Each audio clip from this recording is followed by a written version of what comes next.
got the highest levels of revenue in the quarter for the discos in Nigeria. 553 billion is what they brought in the first 3 months of this year, 9% growth from the prior quarter in 2024, according to the Electricity Regulatory Commission. And of course, no surprise, when we break down the revenue per disco, Lagos State far and ahead with Eko and Ikeja Electric, 104.9, 101 billion, and with Abuja, Ibadan, and Benin rounding out your top five there. Now, investment in electricity, investment in the whole, the different parts of different sectors of Lagos State are going to be on display and discussed at the Lagos Investment Summit 2.0, which is kicking off tomorrow. And we are very happy to have with us to talk about technology, the Honourable Commissioner of Innovation, Science and Technology, Olatunbosun Alake. That's, of course, at the Ministry there in Lagos State with us. Good morning. Welcome to the show. Good morning. Thanks for having me. Good to see you. Good to see you. You're a busy man. Thanks for taking the time to talk to us. What are you expecting at the summit as far as technology is discussed at the Investment Summit tomorrow? So the Investment Summit really is to let people know and expose to the general public the opportunities that are available in Lagos State in terms of energy, electricity, transportation, technology, and a myriad of sectors. The idea is that a public-private regime of driving economic growth is what is really going to help us raise the living standards of people. So the Investment Summit is really also to also give a scorecard, right, to investors across the globe, particularly in Nigeria, about some of the initiatives that we've been able to achieve, some of the metrics, right, and what exactly the opportunities that we have that we can drive economic growth. Fantastic. Since you've mentioned metrics and mentioned some of those initiatives, why don't you bring us up to speed on some of those as far as your ministry and so on? Over the past couple of months, we've done quite a bit of investment in technology and transportation. If you drive around Lagos today, I'm sure you'll be able to see some level of technology enforcement in the transportation sector, right? I'm sure for people, perhaps if you've not renewed your papers, right, you might be getting a text message. I'm going to make a confession, yeah? Right? Yeah. And so technology has been infused quite significantly in the transport sector, right? From auto number plate recognition cameras, to speed cameras, to red light cameras, even indiscriminate lane change cameras. The idea is technology as an enabler for enforcement, for more proprietary on our roads, for more good behavior. And this reduces the occurrence of physical enforcers, right? It makes it more objective, right? And what that does is it helps the transportation sector in terms of, because number of hours saved, right, in driving when you're going to work, when you're going to school and things like that. These are very, very important things that we take very seriously. And the idea is, how do we reduce the occurrence of bad behavior on the roads so that people that are going about their legitimate business can get there in time and all of that. So technology has been infused quite a bit in the transport sector. We look at even in increasing the talent level. We've done over 6,000 interventions, technology training for talent to be able to infuse the market with the technology talent that is required to drive different industries, right? And that work is going on. We have a program coming up very soon to train 50,000 young people in different technology disciplines, from cybersecurity, artificial intelligence, data science, and a myriad of others, cloud computing, for instance, to be able to drive different outcomes in different sectors of the economy, right? And most importantly, we are also investing in research and development in our universities. The idea is not just to be adopters of technology, but to also create technology and to be able to have the value remain locally, because most of the technology sector is import-based.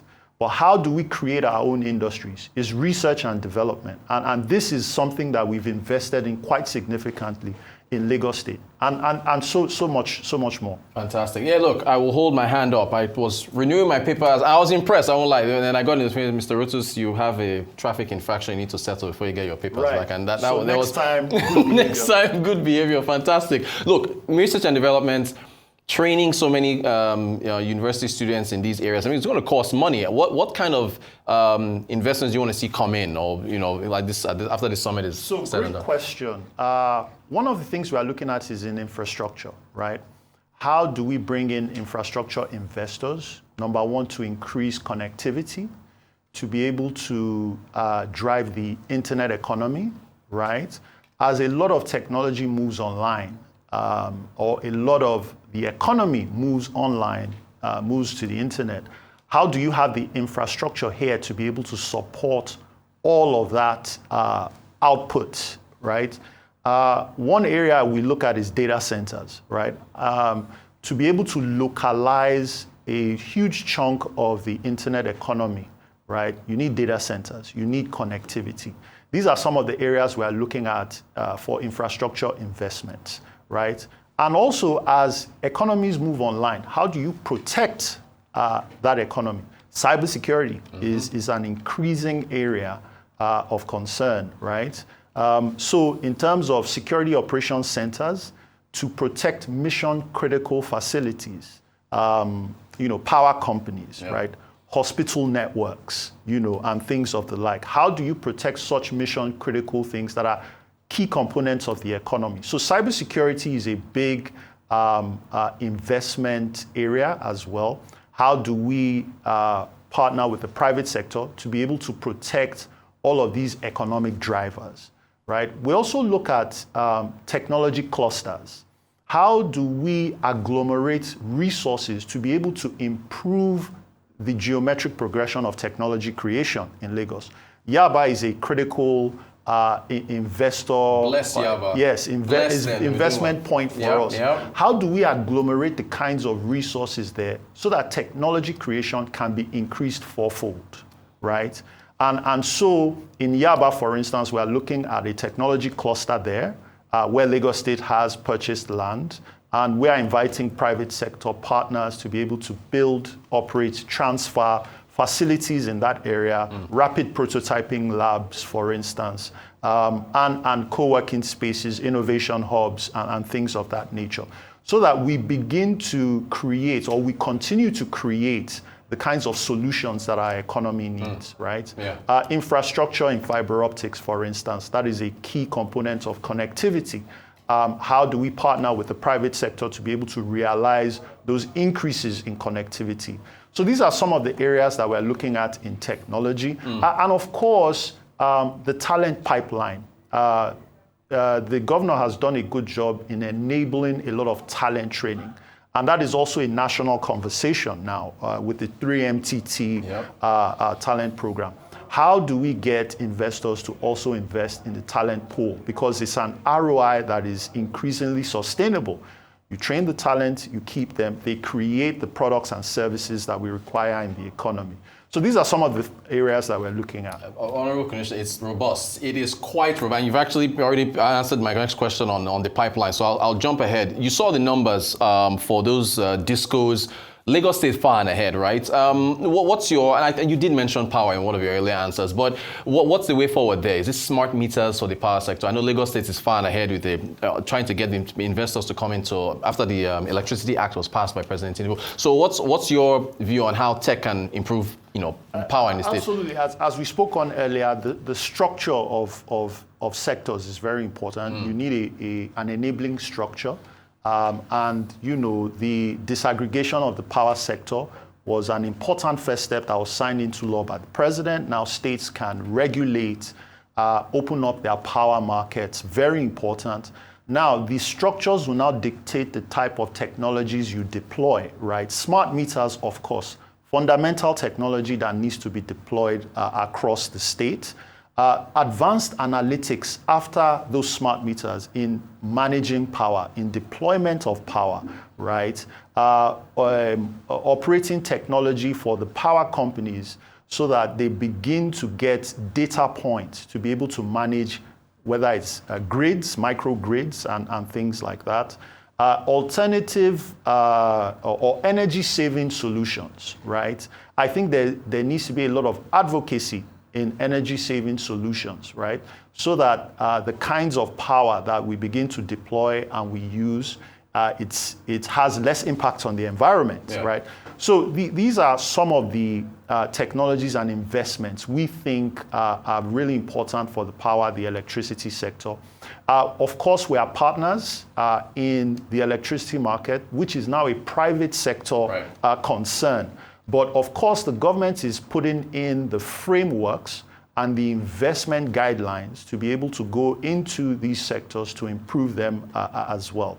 So I think there's going to be a lot in the investment summit to be able to put a positive outlook at the future of Lagos. Look, my producer, he knows I always get overly excited when I'm talking technology. We're out of time, but I'm going to beg him and you to please, one more question, AI. I have to ask about the artificial intelligence thing, whether we can walk and chew gum at the same time, trying to chase innovations in AI while focusing on domestic issues like light and power and so on. What's your take on it? Absolutely. I think AI is a fundamental technology that is going to affect everything and everyone. So it is very important that we focus on it. And, for a lot of people that say, look, we have domestic problems and we need to fix that before we focus on AI. I'll tell them to look at China in the 70s and the 80s when they were coming out of communism. A lot of them were still very poor, were riding bicycles. But they started a lot of research and development into technologies because a lot of what China is experiencing now, they didn't start it today. Right. They started it when they were still poor and facing domestic issues.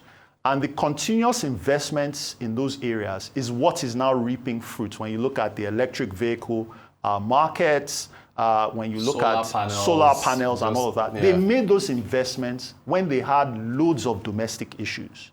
So I don't think we should be any different in focusing on high-impact technologies that will have an impact in our lives and in our children's lives. It's very important we invest in that. And I think our administration and the federal government has taken the right approach. The National Center for AI and Robotics, forming the AI Collective, the National AI Strategy, of which we are following, and we're about to release guidelines on AI, self-assessments for companies that are building AI solutions. How are you treating data privacy, right? How are you deploying your data for use in these solutions, right? So they are very important for us to focus on so that in due time, we have our own unique solutions that serve our own citizens and solve our own problems. Very, very critical. Honourable Commissioner, I could keep you here for longer, but we have to go. We're looking forward to the Lagos Investment Summit tomorrow. Honourable Commissioner Olatunbosun Alake of the Ministry of Innovation, Science and Technology, thank you so much for your time. Really good.